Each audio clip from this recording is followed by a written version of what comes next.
Tinya wilila hangalondi zega tiemi tinya wilila fala kachideme tinya wilila hangalondi zega tiemi tinya wilila fala kachideme tinya wilila hangalondi zega tiemi tinya wilila fala kachideme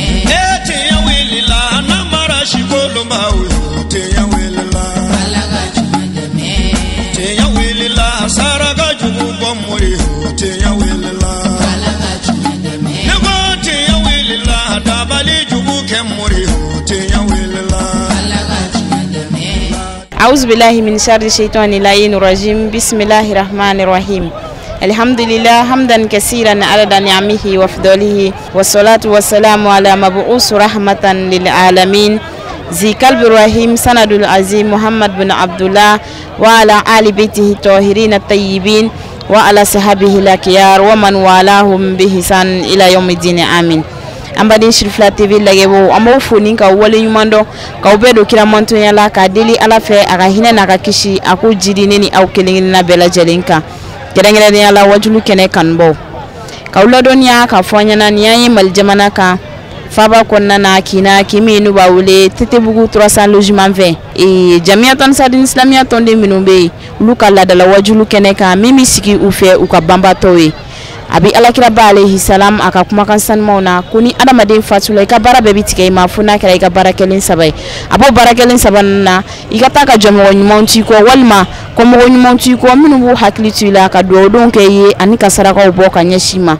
ode hukumu konna na jamiatan sadin islamia tonde minumbi atete bugu lo 300 logement na yukan la dain lakle ka be afrika lotle woro masamba fla antan kononto kene in kono wele kumblale mu fe ma baucha mama kabini dine nyamogo ma ani famao ani fuata se anga shirifla kauma no ya ankaramo asidi sharif usman madani haidara ale dinge asidi sharif ahmed tijani haidara ani fuata se anga shirif kema asidi isa baba haidara bara nunu labanu fe chuga mina ode kedani ankaramo asidi isa maman sharif haidara ali bismillah kene kono minkera jamiatan sadin islamia tondu ukanyemo fe no uka présent anuka présenter ay min soro o fulikan na nini au ka je anko shiria Allahumma salli ala sayyidina Muhammad wa ala ali Muhammad wa sallim ambadu ala kambe sababama sikira hela ala kambe hela wala anta bismillah kajira jamala ana di jarani ana na makene den ke kene bay ambulo kadarne anga undigi bala no asiri sharif usman madani haidara kase bamako biro bama kase komunisima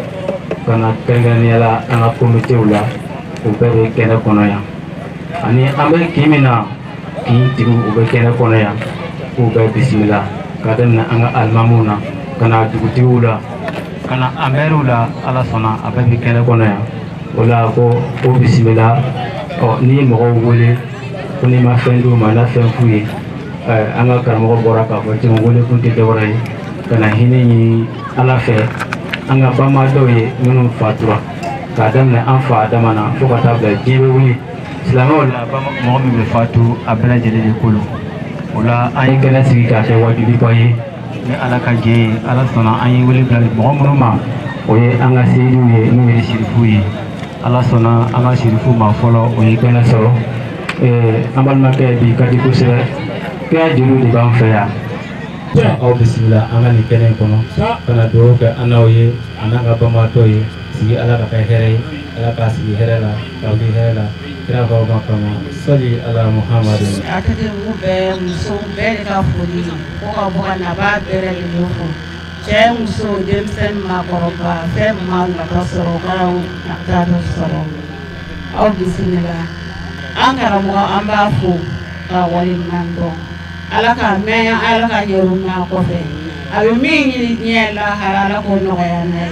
alaka na jamana kulusuma anga bamaga to alaka hinaula alaka ya fu akorole na kuwa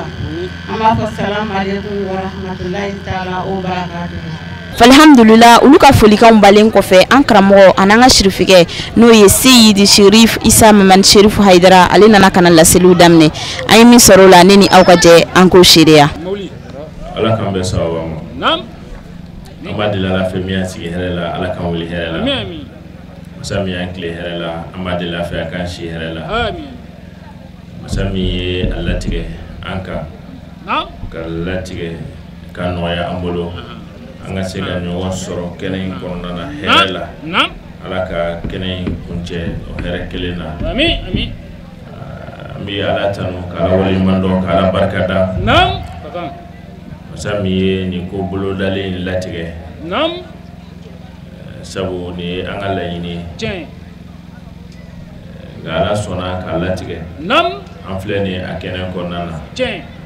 mi ala fo ola nam ala mi o kanye kasrola sarati anache nam ama ke la dieni bolo were kan hoy nam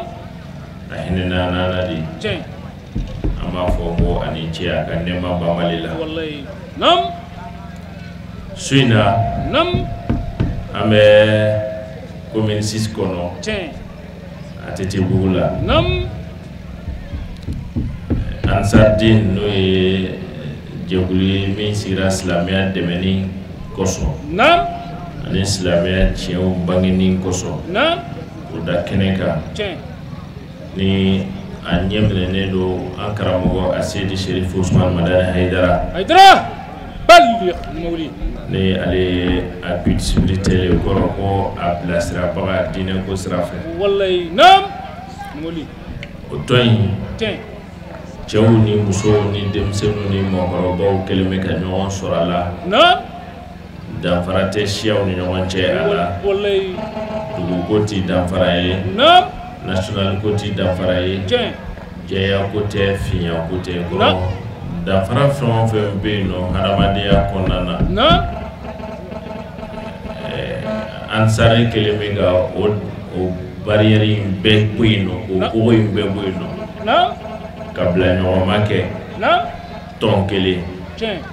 haklina kele nam layni kele nam tafan kele nam tachogo kele nam kunklina kele wallahi adra muli akabarawo kacha nam mo fok mabe wallahi da kunya kele ansari islamiyya deme kuludi nam wan mai kasi ga famu anga jamana tatola ko association musulman nam no fora nam ebina ye islamia bolo fara o klambe tugo ya mina aleti kla olufe la ata dama bolo fara nam muli islamia bolo fara o be kla yoro mina ansar te kla kaka dama tay la ka fo nunu fle ni fara ansari wallahi ansar titi la nam yala say ko famu islamia ye kla yoro chamandi nam arab kano bafuma ko al firaqul islamiyya nam o klayro nununa nam klayro do be wele ko ahlus sunnati wal jamaa nam akuma baddo we akuma baddo e afuma ko shia nam ahlus sunnati wal jamaa nam we islamia kono jamakulu minu ya famu nam ala kira fatulen kofe ko islamia o qur'an aya membe ko wa amruhum shura o islamia ko ko yisigi ka foye no nyana la tum no bakiti wallahi nam ala kira fatulen kofe ulu bulu shina chemi ma kira Abubakar Siddiqi nam alayhi salam flake wallahi nam o fatura sayyidina Umar tura uko nam o fatura sayyidina Usman tura uko o fatura sayyidina Ali tura uko balli mawli nam oye haklina bajui nam o konona na dine suna ere fana konona nam abato kechogo na foma ko mazhabu nam almamin bacha man beula ngala belebele ba fana nani nam imam Abu Hanifata nam imam Maliki nam imam Shafi ani imam Ahmad bin Hanbal nam mawli adra mawli nam halibi usuna kelen ko nana tuguni nam tasira do fana be ala n'a fɔ ma ko aturuku sufiya olu fana bɛ yen nin bɛɛ ye suna kɔnɔna de ye turuku sufiya an ka jamana in kɔnɔna na i b'a fɔ ma ko kadiriya o de fɔlɔ la ani tijaniya nin ye silamɛya faamu dɔ ye fankelen fɛ silamɛya faamu filanan fana bɛ yen a fɔ ma ko siya o ye minnu y'a faamu k'a fɔ ala kira somɔgɔw kira kɔfɛ olu de ka kan ni kira nɔnabila ye olu b'u ka diinɛ ɲɛmɔgɔya minɛ kira somɔgɔw la o fɔlɔ ye Seydina Aliyu ye ni ka sɔrɔ ka a denw ni a mɔdenw tugu la a fɔ ma ko siya ahlul beitu kanubagaw nka ansardini tɛ tilayɔrɔ sabanan ye wa camancɛla fana tɛ sabu ale tɛ silamɛya bolofara dɔ ye nka silamɛya kɔnɔ jɛkuluw de don minnu sigilen bɛ bi jamana 36 kɔnɔ jamana 36 n'a fɔra ansar bɛ jamana minnu kɔnɔ o kɔrɔ jamana minnu gouvernement jɛra n'a ye n'u ka jamana sariyaw jɛra n'a ye ka récépissé di ansar dini mɔgɔw ma wa ansaru bɛ yen nɔ fana u bɛ mɔgɔ damadɔ bɔ u jamakulu ka ca o de ye ansaru jamana ye n'o tɛ dugukolo yɔrɔ ka dɔgɔn bi jamana sira fɛ ko ansar den dɔ tɛ mi yɔrɔ min na o tɛ yen ni jamana fɔra dɔrɔn nin sira in de don ansar din silamɛya dɛmɛtɔn de don min kɔnɔna na a ti suna defan a t'a kɛlɛ suna tɔgɔlama de ko don dɛ a t'o defan a t'o fana kɛlɛ ansar din ye silamɛtɔn de ye min kɔnɔna na a tɛ siya defan a t'a kɛlɛ siya tɔgɔlama de ko don kumaden kɔrɔ tɔgɔ sira fɛ ani a laɲini kɔrɔ sira fɛ olu ti kelen ye n'i ko suna ahlu sunnati wa jama o kumaden kɔrɔ fɛ ansar dini ye o ye sabu kɔrɔ ko mɔgɔ minnu ko u b'a minɛ ala kira da u b'a minɛ ala kira nɔna u b'a kɛ kira ca ye ansar dini ye o yɛrɛ de coyi kumaden kɔrɔ la nka tɔgɔ la sa a tɔgɔlama na a tɛ i y'a faamu kumaden kɔrɔ ani tɔgɔ kelen tɛ Saïd Seydou a b'a fɔ ko Seydou Saïd Saïdou ye mɔgɔ tɔgɔ de nka tɔgɔ in kɔrɔ ko kunnandi ko kunnandi mais mɔgɔ min tɔgɔ Burama n'i y'a wele ko Saïd a bɛ k'a ɲɛna k'i filila de a b'a fɔ ko ayi ko ne tɛ Seydou ye koyi ko ne ye Burama de ye parce que ale tɛ Seydou ye tɔgɔ la aw hali n'i y'a fɔ bamanankan na mɔgɔ dɔw tɔgɔ yɛrɛ ko kunnandi n'i y'a wele ko kunnandi a b'a fɔ k'e ka ale de ma ko ayi ko ne tɛ kunnandi ye koyi ne ye Ibrahim de a b'i lakile parce que ale b'a kalama k'e bɛ ka wele tɔgɔ sira de fɛ e bɛ ka wele tɔgɔ sira fɛ n'i ko a kɔrɔ la sisan a tɛ sɔn k'a fɔ k'ale tɛ Seydou ye sabu Seydou kɔrɔ ko kunnandi n'i bɛ ka wele Seydou kɔrɔ la a t'a fɔ k'ale tɛ Seydou ye sabu n'i ko k'e tɛ kunnandi ye kɔrɔ k'e ye kunnango de ye in lam takunu sa'idan fa anta shaki n'i ma kɛ kunnandi ye i bɛ kɛ kunnango de ye n t'a dɔn n'i bɛ ka n ka walanda de faamu n ko suna kɔrɔ la ansar dini ye o ye o yɛrɛ de don nka a ti a ye tɔgɔ la siya yɛrɛ fana kɔrɔ la a kɔrɔ de ko kira somɔgɔw kanubaga ansar dini ye o yɛrɛ de ye nka jɛkulu min bolofara min tɔgɔ dalen bɛ ko siya tɔgɔ la ansar dini tɛ o ye nka togo yɛrɛ la dɔw bɛ ansari kɔnɔ olu ye sunamɔgɔ ye tɔgɔlama in na kɔni olu bɛ ansari kɔnɔ dɔw bɛ ansari kɔnɔ fana minnu ye siyaw ye siya yɛrɛ tɔgɔlama yɛrɛ o fana bɛ ansari kɔnɔna na nka kɛlɛ tɛ yen fitina tɛ yen balawu tɛ yen sabu ansari ka laɲini tɛ nin si ye fɔlɔ mazhabu dɔ tɛ mazhabu duurunan tɛ wɔɔrɔnan tɛ nka ansari kɔnɔna na dɔw ye malikiya ye dɔw ye hanbaliya dɔw ye shafiya ye a karamɔgɔ kunda yɛrɛ e yɛrɛ ka bato i y'a kalan kɛ sira min fɛ n'i bɛ fɛ ka tugu alimami min nɔfɛ o y'i kelen kungo ye ni ɲininkara diinɛ kiti la fana i b'a fɔ ne ye malikiya de ye imam maliki y'a fɔ tan walima ne ye shafiya imam shafi y'a fɔ tan i b'o jaabi mais o jaabi in tɛ ansari ka jaabi ye ko i bɛna jaabi ni malikiya ye ko sabu ko ansari de ye malikiya ye ansari tɛ malikiya ye nka ansari karamɔgɔ dɔ bɛ se ka kɛ malikiya ye dɔ bɛ kɛ shafiya ye dɔ bɛ kɛ hanbaliya ye o tɛ kɛlɛ ye n'i taara tɔrika sira fɛ i bɛna ye tɔrika ko kɔnɔna na kadiriya a n'a bolofaraw tijaniya a n'a bolofaraw ansari tɛ nin si ye nka nin bɛɛ mɔgɔ bɛ ansari diini kɔnɔna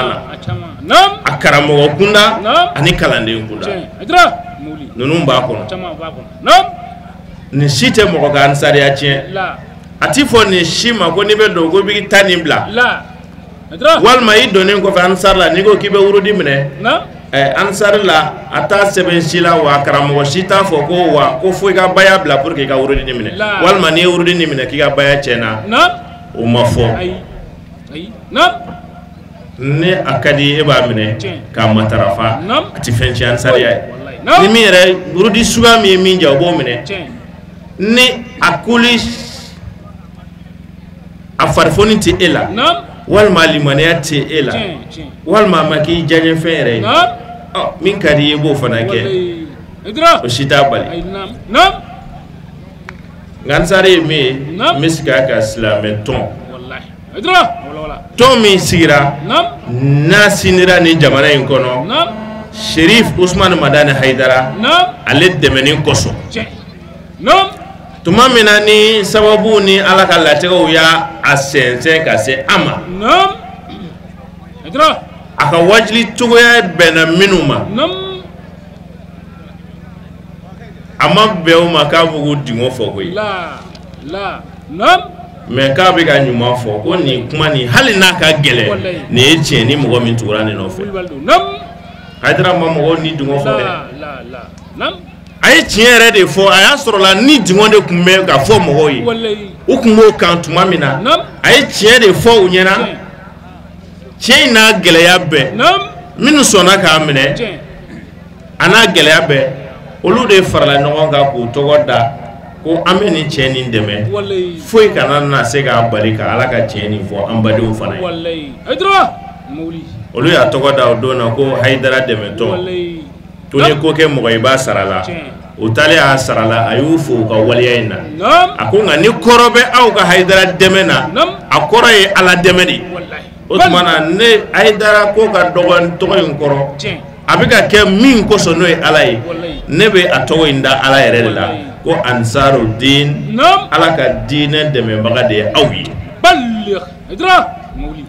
sabu cɛ si tɛ Haidara ko foyi kama ni Ala tɛ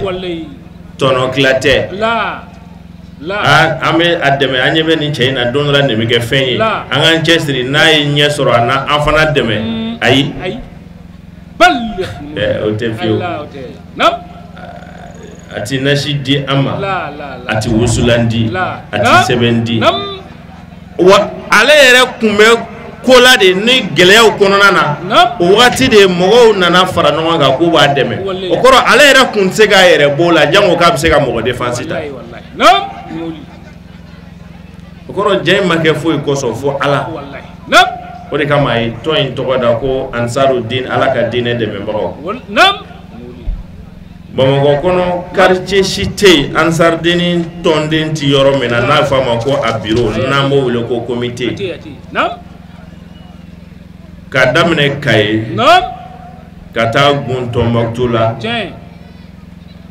ka fara Gawo kan cercle ta kono fiu Ansar Dini représenté te yoro mina no ba wolo ko section wallahi adra arrondissement ni commune ta kono Ansar Dini représenté te commune min kono na ma wolo ko sous section nuli nga ton min do che ni muso jema ton di do demse ni mokoroba parce que ton do be no jamana kono e ba so do doni magaw drone ka ton wallahi wajilu kelaw bi se ka frano nga ton sigi almami ka tombe chokoroba wire ka tombe demsenu ka tombe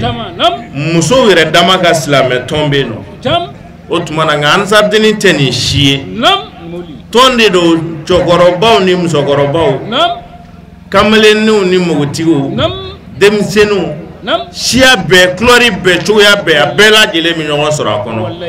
ma mena ni jana ni asigi kai na fama ko astati na règlement intérieur o kala nen ko fe iye ire ya ye ne dongodo akuraji bena afarifoni bena awari bobe kuna ni jeneme ni aye otmana ibi soroka do ala aidra muli ki kale o kelika ki kale o kelika balli muli iba body ka di ati commencer iti fo imana ke adibaga e togo togo la o ta to ki ga dala kuma be minede ni tiente ko sabo ko e joro ka bo o fana ta ko be ka kan tiende be mine be bi hakili fara no ga dra muli nga sigile no min kasa o de la dege mandi abi fo mo ko inni ani kan na folo ko bla ala ka siraka balli ina fo qur'ana era ya foto wallahi mawli adra inna ma shara Allahu min almu'minina anfusahum wa amwalahum bi anna lahumul janna ala e fere ke mu'minuma oninu kan na folo ka fo aljina yu tay wallahi ni mi sona ki nindi ki kan na folo di ala era de côté ko aljina ferelendo oluma wa Ansar Dini fana biga fengo feke na biga mogo kaba ko ya amake foi ka fo cheni muso minu sona ko nindi kaje o ka damu ko kaje o ka mbendia o ko kaje telefila o ko kaje dongli lame oni dongli fila o ko ka wuli ka jo san dibila san borokola nene na ani kle korla la ka baw ni ko ni kulu yele ka tama ka ala ka dine ka wuli ka jow ke ni anyogo yew ni yere dile farkolo yere srafe balli ka faraka ibo bela ki bolo de ku wallahi adra ibe dodi wallahi bati ibe dodi bati Ansar Dini kono comité ibiti togo sebe yende fendo be no akanga nyefo mo yana ko dogolen tan sar kono foi tan sar kono min se ga nyefo wallahi abe wala subaga tonte nyegwan tonte ndomo tonte bulison tonte ko atsega nyefo nyena fika do akono ai abede bi fo enyena sani bi do fulo ni jena na de bi do wallahi edra bala na fen fo iti fo akono afen be se ga nyefo tele ni radio wallahi abe keneka mawli adonga de ne wi baya ledu woro ibo dashaka kele sharia mbe folen ko fe ni janani ni be awari bona ayere dogoya na wulika job minu mfora afe comité ni succession ni section na fo sanfe ne jenen na wari bo be nyere kolone mbe ka beni ni sharia infana yi wa mi faraw ka bara infana ke otumana asharti folo ere no ya donganye no islamia donganye baya ledi woranti fla farala kan ti shoni ken ti jena ya ken tende faga tina mana ken seni mbolo koron ti kira kan so sona imbla baran mamuna ibo da shaka folo we kele muli o wasro sharia o bekala ni o ebi soro ki kale o baya infanaka ka fo toni neba ademe ndo na la maken sebela nini nganna fulu nini nganna fulu maken sebela ne ya janfa kana foko make abe fole ko fe nyena fe maduguna nyera ko ko mbala I donen ko fe ala ka dese ko ke ka janfa ala ni qur'ane kan tachi balli mawli adra andar sigle me minga ni do wallahi ni do ko no ko tede chefin re wallahi chefin nam wala ni o fora to ko sebana sigida mina a fo ma ko comité aka chala kletan duru walma dogo ngo ba so lubu ka sigi ke yoro dola o yoro be fijina bi do yende o kuma na wari bobe yi wari bobe nam ka damna bina nane ga se keme ma dogo ngo be sigi o sigi na o bena minga aka sigida chugala o be sara wari boba la wari bo comité la bi do sara o yi wallahi bi nam o comité mbe mara min kono commune min kono o fana ka bureau be no o fana ba ka mouvement o keni wari dodi o ka plan d'action ne be ci aka tonde unkuna ibe dodi o fana na tu ye min de o ka quartier tay be commune ta fana di o cinga no benga o fana be wallahi be jama comité ga réunion na ka kala umbe ni fana ka réunion na ka kala umbe o fana bi mara min kono na fo mako arrondissement walma cercle walma district de Bamako bureau do fana be commune ni comité be mara a fo man sar kono ko section wari do be sara o fana ye o fana be mara min kono no e national kéré min mako Mali wari do be sara tonne ye o be bla ansar din Mali ka keshu kono o ba ka bara no kene wi nye jamana bisabani komi fana fo ni surakata o président et puis en 2019 là otmana tonne be fo comité là et puis wari do sara fana o be table olu fana ga keshu kono olu bu ka munumunu keno yi o fana be no e bi jeno fana e bo fana sara wallahi ka faraka na foro anga bo ibe ye na foro anga taitesi na foro anga joitita o ya marakaw ibi ire kolo ka be o fana ma ansar deni sigi kan fledre ako be de ni wallahi bana pe moli asigle men minga sa o dine di la yinu de bala na fama ko aga objectifu ton to ni ya sigi ba soro bi fe ka kodo de ke wallahi to ire be sigira kundo de ko so e ba soro tabolo do be ka ke dine korona na mima eja wallahi no tebe alama walma no tebe qur'ane ma ni do te ga se ku sebe do ma otuma na iba soro la ibi yoro do ta tomoto mo ka fo an ga ton be sigi ninka ka daninka ni jamana ere tabolo ni dine ko la otuma na an farla nyon ko an chew ni muso ka an ga ton ni sigi ka to danina an ga la ni miye o be soro ka tugola adra moli an zarde ni ga la ni fe miye o de ka dine chari silamia dine de kodo ko chari sigida kono jamana kono quartier kono du kono dine mi na sigilendo koto nyogon tala ani kuma nyogon yaka wallahi adra mauli na ka dine chari silamia dine mi sigilembe koto nyogon tala ani kuma nyogon yaka na fuma ko dialogue ni tolérance mauli kele tala an ya famuta ya famuta an ga dalu fle wallahi an sinsine men ni ka ni an bolo mene kalai o kuma yere ki tafo yere fana bi tafo awa o kuma na ni ima famu Twitter ka an ga to anta ka an ga sebe ke ka yira mo o bina yi jango ala ye wallahi moli pour diviser de l'islam comme une religion de paix et la tolérance nashrul islam ke dine aminin wa salama waka folo la yini folo islamia dine min nalendo ka se ga basigi do mogo ni nyogonche ka bendo shiaw ni kabilaw ni furu nyogo ni dugudo ni nyogonche silame ni kafiri era ni nyogonche ka sabu ka ubkera sigoro kele ani ka koto nyogon tala ka se soro ka yafa wallahi adra mauli ankara mogo be ode wala anyi wallahi o be islamia ka foli de be ko assalam assalamu alaikum ko kisi be awka wallahi foli do duwawu fana do engagement fana do ledu Allahu akbar salam men beta Allahu akbar niko bibade mogo silame ma ko assalamu alaikum a folo anana de ko iafo abi be wati bela sonwada fe kligan fe choufe iafo wallahi foli bɔra ni ɲɔgɔn cɛ foli dafara a filanan salamu aleyka o kɔrɔ ko jɔ y'i ma o tɛ que la paix soit sur vous o de y'a salamu aleyka o kɔrɔ ko kisi o bɛ e kan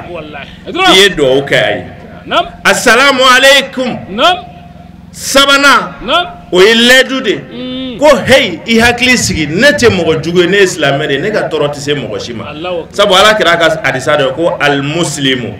man salima al muslimuna min lisanihi wa yadihi salami ni saba de foli ni dugawu ani lɛdu dilen mɔgɔ ma ko ne ka tɔɔrɔ tɛ se e ma ne ka tɔɔrɔ tɛ se e ma salami ye nin de n'i y'a ta ni saba in na nin bɛ se k'a fɔ bɛɛ ma a bɛ se k'a fɔ bɛɛ ma a bɛ fɔ kafiri ma assalamu aleykum kafiri foli bɛ bɛn ka dugawu kɛ kafiri o bɛ bɛn ka kafiri garanti k'i t'a tɔɔrɔ o bɛ bɛn e dugawu kɛ ko salamu aleykum kafiri e dugawu de ka ye ko ala ka kisi k'i kan ni kisi kɛra a kan a bɛ sira min kan a bɛ bɔ o la a bɛ na kanda sira fɛ o bɛ kɛ haramu ye min a foli dun o fana tɛ haramu ye ka kafiri garanti i ka sigi la o fana tɛ haramu ye o la salamu kumakan min bɛ yen dɛ n'o bɛ mɔgɔw ni ɲɔgɔn cɛ ni dɔw t'a kɔrɔ faamu Seydou Ousmane Madani Haidara ye o kɔrɔ de fɔ an ɲɛna nin fɔcogo nin na wa Ansar sigilen bɛ o de kan ko fo an ka mɔgɔw hakili latigɛ ka dugawu kɛ mɔgɔw ye ani ka bɛn don ani mɔgɔw ni ɲɔgɔn cɛ Ansar dini ka objectif fɔlɔ-fɔlɔ de ye ka diinɛ cari diinɛ min ye salamu diinɛ ka salamu bila kɔrɔ ɲuman na hakili sigi ni dugawu kɔnɔ a kana bila terrorisiya minɛn kɔnɔ n'i taara Europe Asie yɔrɔ dɔw bɛ yen nɔ tubabu jamana dɔw la ka taa sɔrɔ mɔgɔw bɛ guichet dɔ la u bɛ ka ko dɔ makɔnɔ n'i bɛ fɛ i ka teliya n'i kɔni donna n'i ko assalamu aleykum e tɛ jɔ aran na koyi bɛɛ b'a jɛngɛ sabu dinosaure nana monstre nana mɔgɔ fagalan nana a ye nin ta ɲɛnabɔ nin ka taa parce que salamu kɔfɛ mankan filanan min bɛ tugu la mɔgɔ t'o dɔn salamu aleykum pan walima Allahu akbar bon o de bɛ yen n'a kumakan fɔra yɔrɔ yɔrɔ mɔgɔw bɛ siran de assalamu aleykum kuma ɲuman ba in n'i y'a fɔ kari kɔnɔ mɔgɔw bɛ jigin n'i y'a fɔ avion kɔnɔ o mɛ Allahu akbar i don ta avion kɔnɔ mɔgɔw bɛ bɔ ni nana mɔgɔ tora aran na n'i y'a fɔ u b'u jɛngɛ kɛ a to i ka tɛmɛ silamɛ bɛɛ ka wuli ka jɔ kan ka kɛ silamɛya tɔgɔ bɛ se ka diya cogo min na Ansar dini ko ka silamɛya segin a minɛn kɔnɔ a kumadenw k'olu bila a minɛn kɔnɔ ani ka ko to ɲɔgɔn ta la ne hakili bala Ansar dini ka congrès min kɛra 2008 la o tɔgɔ kun o kun ye tolérance de o thème tun y'o ye ko ka ko to ɲɔgɔn ta la an ka cɛkɔrɔbaw ko ten k'o de bɛ karata buguni mɛn si la ko to ɲɔgɔn ta la ye jumɛn ye o kɔrɔ tɛ ko ka bɛɛ to yen min ye min ja mɔgɔ kana kuma mɔgɔ fɛ dɛ ayi min bɛ e fɛ a fɔ e bolo ko min ye ɲuman ye e k'o fɔ a fana to a ka kuma n'a min faamu n'a ta min kɔlɔlɔ tɛ se ma a to a k'o kɛ o y'a kun ye aleykum anfusakum la yadurrukum man dalla iza ihtadaytum ni ye kuranɛ aya de a bɛ fɔ kuma jumɛn de tuma min na e kumana ka tiɲɛ fɔ ka kuma ni mɔgɔ fɛ ni ala ye siranɲɛ ni a yɛrɛ ka nafa bɛ ko in na k'o bange a ye ni faamu ye ni kuma ɲɔgɔnya ye n'a ma faamu nin bɛɛ la e y'i seko kɛ e fari kana faga o la a to a ka balo o kɛrɛfɛ a to yen a ka o kafiriya in tɔɔrɔ wɛrɛ tɛ se ma e ka kanda kɔfɛ tuma min na e y'a fɔ e kumana n'a ye fana a nka n'i ma silamɛ e tɛ balo ala yɛrɛ ma sɔn k'o jɔyɔrɔ nin ta jango k'o di hadamaden ma o ye Ansar dini ka laɲini fɔlɔ-fɔlɔ ye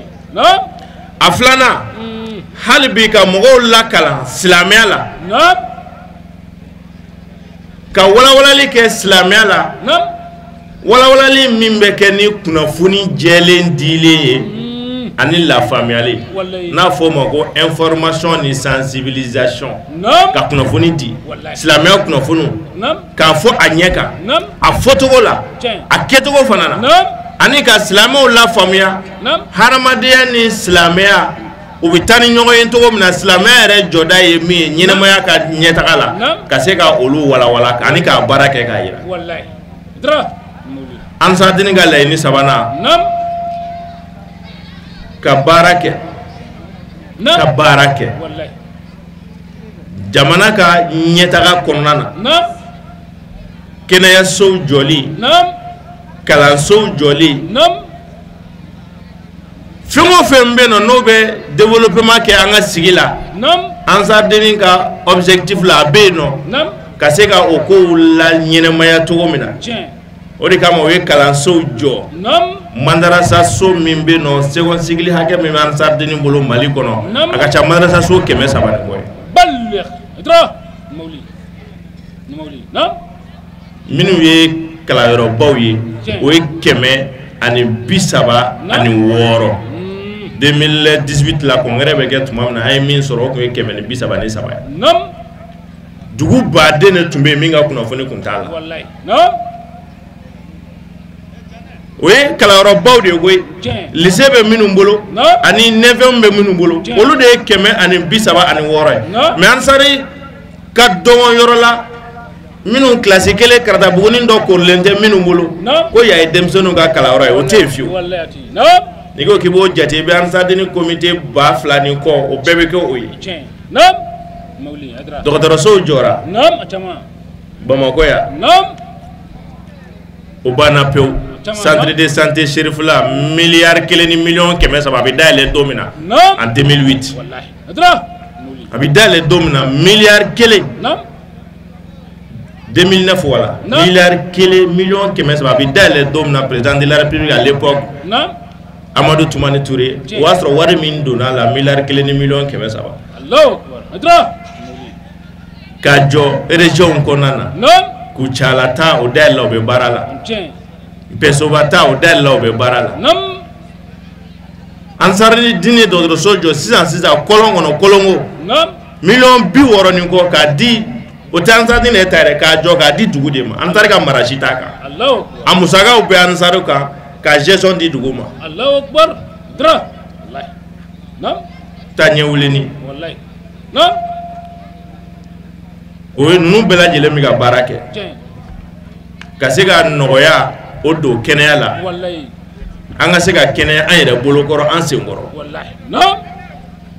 dugu hakɛ min bɛ ta bɛ sen na projet minnu ka biriki fɔlɔw dara minnu ta bɛ premier sénage deuxième na hakɛ si t'o la Ansardini ka congrès tɛmɛnen y'a wajibiya section bɛɛ ka dɔgɔtɔrɔso kelen-kelen jɔ section 39 de bɛ yen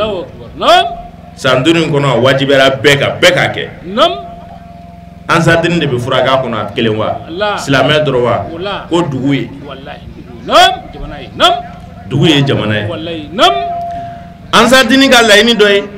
ka se ka bɛn sabati diɲɛ kɔnɔ diɲɛ mɔgɔ bɛɛ ni ɲɔgɔn cɛ forobaya la kɛrɛnkɛrɛn ma a tɔndenw ni ɲɔgɔn cɛ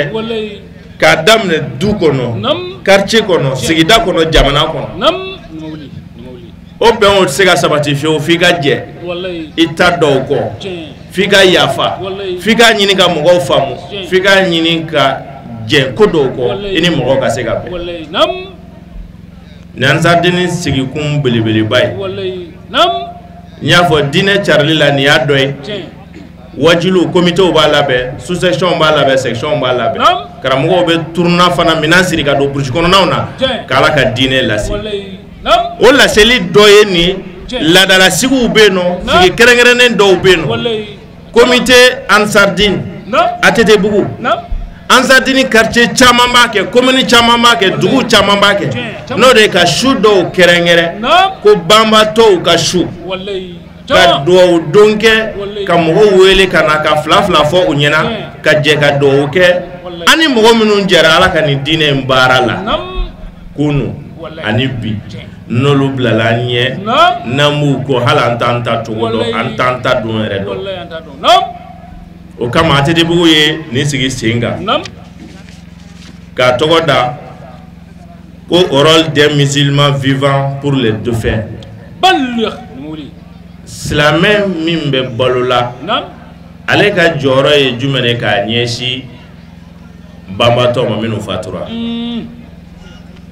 O bɛ minɛ Alakira de la sallallahu alaihi wasallam. Naam. Alakira ko khairu ma yukallifu rajulu ba'dahu salasun. Naam. Waladun salihun yad'u lahu. Naam. Wa sadaqatun yablughuhu ajruha. Naam. Wa ilmun yuntafa'u min ba'di. Naam. Ako ni silamɛ sara i ka ko bɛɛ bi jɔ. Naam. E tɛ taa hiji tuguni i yɛrɛ farikolo. La. E tɛ sun tuguni i yɛrɛ farikolo. E tɛ seli tuguni i yɛrɛ farikolo. E tɛna sinji tugu kɛ tuguni i yɛrɛ farikolo. Fɛn bɛɛ jɔra fo i ye min kɛ ka tɛmɛ dɔrɔn. Nka nɔw olu bɛ se ka nali. Kuranɛ b'o fɔ a ye suratu Yasin naktubu ma qaddamu wa atharahu. I ye min kɛ ka bila i yɛrɛ ɲɛ n'i bɛ t'o sɔrɔ i m'o sɛbɛn i taara ka min to i kɔ i seko bɛ min na ɲuman na i ye bilasirali ni lakalani ni lamɔ minnu kɛ i kɔ n'olu y'o kɛ o baraji b'i sɔrɔ wa i tiɲɛni min to i kɔ fana i seko la i bɛ t'o fana sɔrɔ o fana bɛ t'i sɔrɔ yen tugun nka Alakira ko silamɛ bɛ sa ka fɛn saba to waladun salihun yad'u lahu fɛn ɲuman saba a fɔlɔfɔlɔ ye den ɲuman waladun den nka den kɔrɔ tɛ fiyewu k'a fɔ e yɛrɛ jamu ye min ye i ye muso min furu o ye den min sɔrɔ e ye den ko dannen tɛ o ye den ye hakilina den de hakilina den i muso ma min wolo fiyewu i muso ma min wolo n'a kɛra i fɛ a kɛra ɲɔgɔn fɛ ka sira kelen ta o y'i den ye Seydina Ali de ko ten ruba akhin lak lam taliduhu ummuka a ko mɔgɔ baden dɔw bɛ yen nɔ i ba ma o bange mais a bɛ fɔ i ma k'i baden yɛrɛ yɛrɛ i woloden yɛrɛ yɛrɛ bɛ yen nɔ i ni min tɛ jamu kelen a tɛ siya kelen mais i woloden don o de kama tuma min na Nuhu den banna ka tugu a kɔ Ala ye lɛru de Nuhu ma ko n bɛna i lakisi ka bɔ tufana ji ma kurun nin dilan ni Ala ka dɛmɛ b'i fɛ mɔgɔ minnu sɔnna olu bɛna don nin kurun in kɔnɔ ni halaki ji nana a ye Ala deli ko ale n'a ka denbaya Ala ko n bɛna i n'i ka denbaya kana ka fara i kan n bɛna i n'i ka ahalu n bɛna olu kana ka fara i kan tuma min na ni ji nin bɔra kuma la surunyana Nuhu den dɔ bɛ yen nɔ Nuhu k'a ma ko na don kurun kɔnɔ n den a ko ne bɛ taa yɛlɛ kuluja nin sanfɛ ko bɛ ne kisi a ko kisi cogo tɛ maa si ma ka bɔ Ala ka halaki ma fo mɔgɔ min sɔnna ka tugu Ala kɔ Nuhu ni den in tora kuma na den in ma sɔn ka don kurun kɔnɔ Nuhu ni mɔgɔ minnu donna kurun kɔnɔ ji woyo bɛ bɔ sanfɛ cogo min na a bɛ bɔ dugu ma san bɛ na kuma min na Nuhu bɛ ka kuma n'a den ye den tɛ ka sɔn den bɛ ka taa ji woyo fɛ sabu a taara kolon min sanfɛ ji ye kolon sanfɛla sɔrɔ Nuhu ko Ala ma ko Ala e ye lɛdu diya nɔ k'i bɛ ne ni n somɔgɔw kisi ni n ka kɔrɛ a ko nka Ala ne den filɛ dɛ ne den ye n ka kɔrɛ dɔ ye Ala ko kɛ i ka kɔrɛ tɛ a ko n'o ye kuma gɛlɛn fɔ dɛ i ka kɔrɛ tɛ ko laysa min ahlik o kɔrɔ Nuhu i ka kɔrɛ tɛ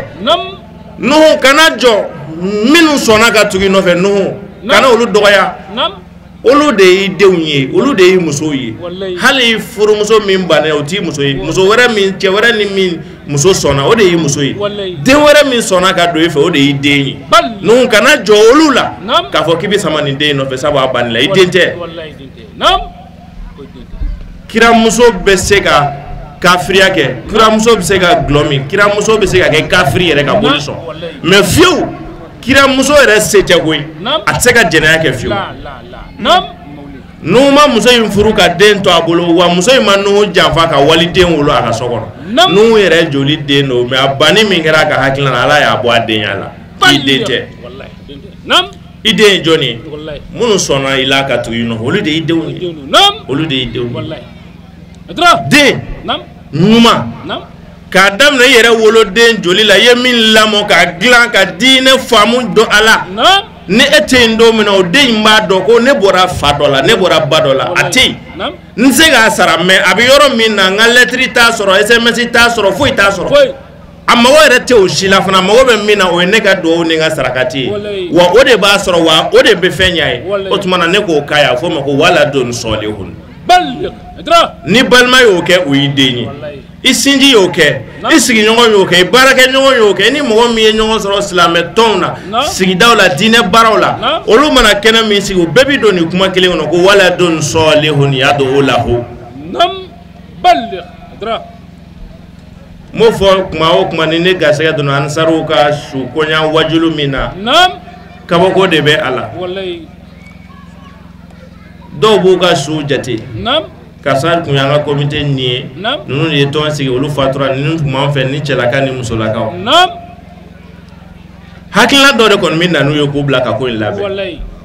dépense min b'a la an b'a kɛ min karamɔgɔ min bɛ na an bɛ minnu wele ka na a musakaw ansardiniw olu mɔgɔw de b'o bolo da k'o ban u ni ɲɔgɔn cɛ fo n'a kɛra ka taa bonya don banbatɔ somɔgɔ la ko an bɛna sarakati bɔ min kɛ a ka karisa sen b'a la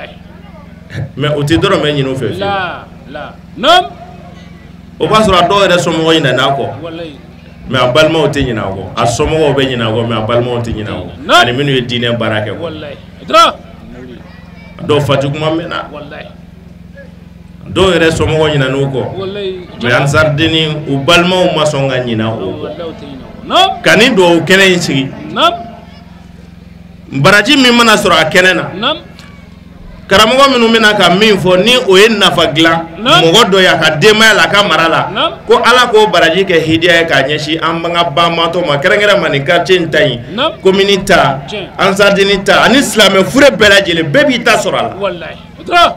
bɛɛ b'i ta sɔrɔ a la a sigila bɛɛ de ansardiniw de y'a labɛnbaga n'a dépense bɔbaga ye mais k'a kɛ silamɛ fure bɛɛ lajɛlen ka daminɛ an fa Adama na fo mɔgɔ laban waladun salihun yad'u lahu wa sadaqatun yablughuhu ajruha ani sarakati min e yɛrɛ ka ɲinɛma la e yɛrɛ ye min kɛ k'a bila I yɛrɛ ɲɛ saraka min bɛ dan bɔyɔrɔ la a minɛnen kɔfɛ ani saraka min bɛ n'a fɔ ma ko jariyatu n'o bɛ to sen na fo ka taa diɲɛ wuli saraka dɔw bɛ yen nɔ I b'a bɔ a bɛ minɛ mais I b'a sɔrɔ la a bɛ dan a yɔrɔ in na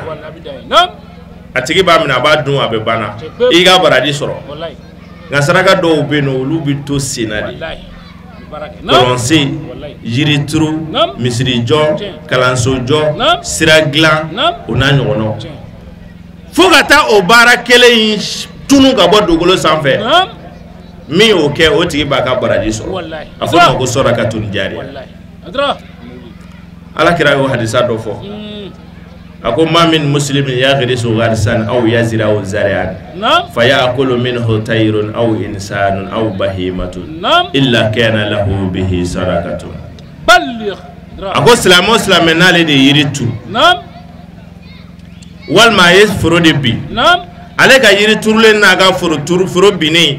kɔnɔw nana dɔ dun o la waraw nana dɔ dun o la baganw ye dɔ dun a la mɔgɔw ye dɔ dun a la alakira ko k'a tɛ tiɲɛ ko fo olu fɛn o fɛn bɛ fɛn dɔ sɔrɔ k'o dun a la walima hali ni fɛn dunta tɛ a suma mɔgɔw b'u sigili min kɛ o yiri suma la walima u b'a bulu bɔli min kɛ ka u mɔgɔw dilan u ka furaw kɛ a wɔnfɔ n'a lilo ko illa kana lahu bihi sadaqatun fo ka kɛ saraka ye o tigi ba parce que e b'i taa o ko in bɛ to sen na e b'i taa k'o ko in to yen ko a b'i sɔrɔ o ye filanan ye a sabanan wa ilmun yuntafa min ba'dihi ka baara ɲuman dɔ kɛ baara minnu ni mɔgɔw b'u yɛrɛ nafa ni a ye e yɛrɛ kɔfɛ dɔnniya sira fɛ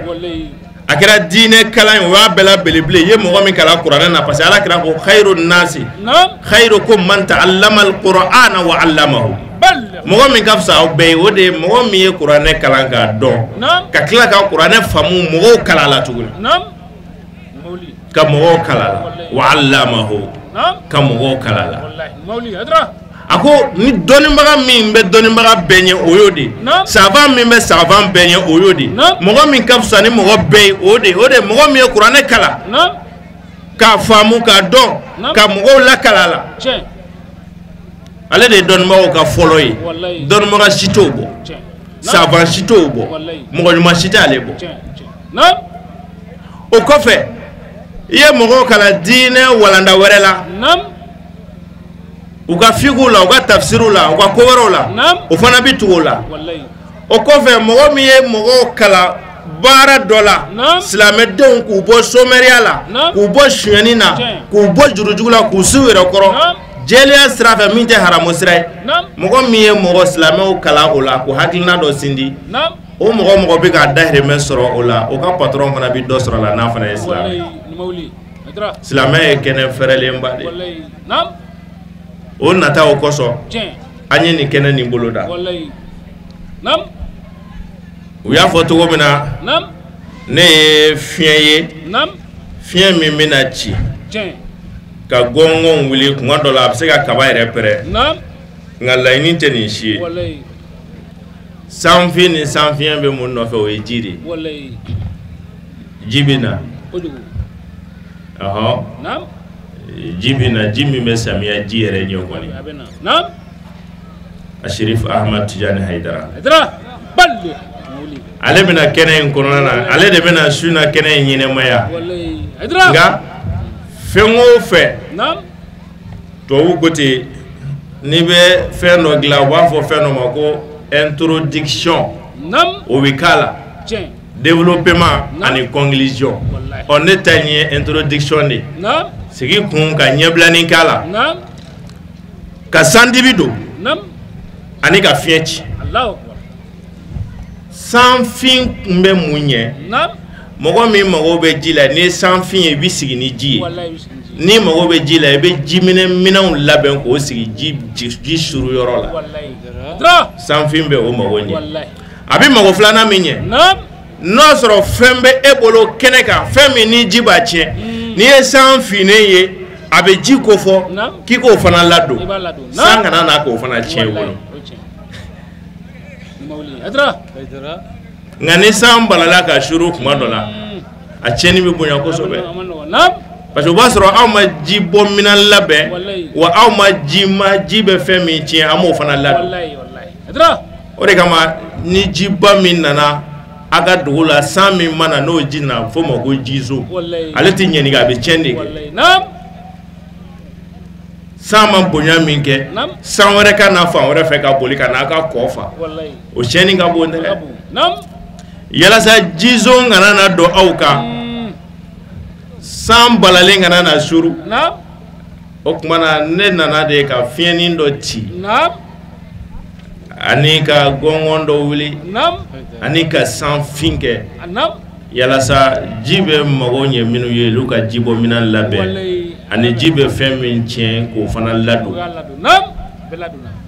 Sherif Ahmad Tijani Haidara a bɛ sira fɛ ale bɛ na. An bɛ an karamɔgɔ fo, an karamɔgɔ sera kɛnɛ kɔnɔ, an karamɔgɔ Jawara, an bɛ a fo. An ka imam bɛ yan, Imam Bari,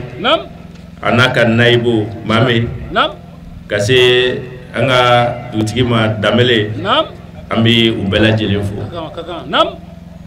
O nana k'an ka kɛnɛ nin bonya, olu nali bɛ kɛnɛ nin bonya. Ni mɔgɔ min ma a ko in filɛ sɛbɛko ye, sabu k'i tɛ anw dɔ dɔn, ou bien anw t'i ka maa ɲɛnɛma ye,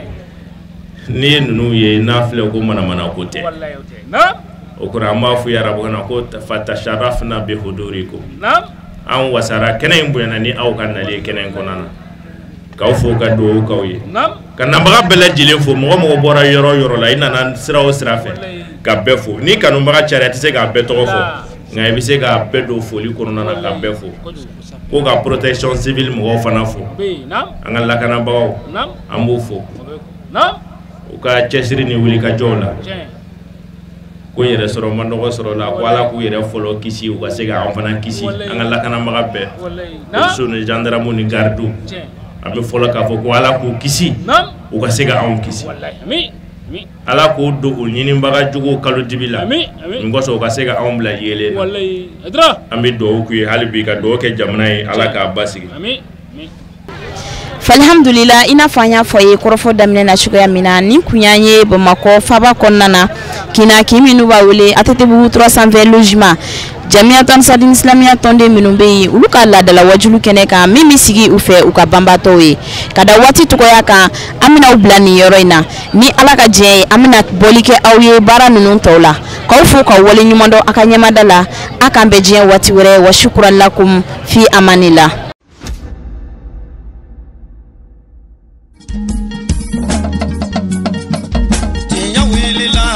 Londi sega tiemi tinya welila fala ka chideme tinya welila londi sega tinya welila londi sega tiemi tinya welila fala ka chideme tinya welila na marashi kolomba tinya welila fala ka chideme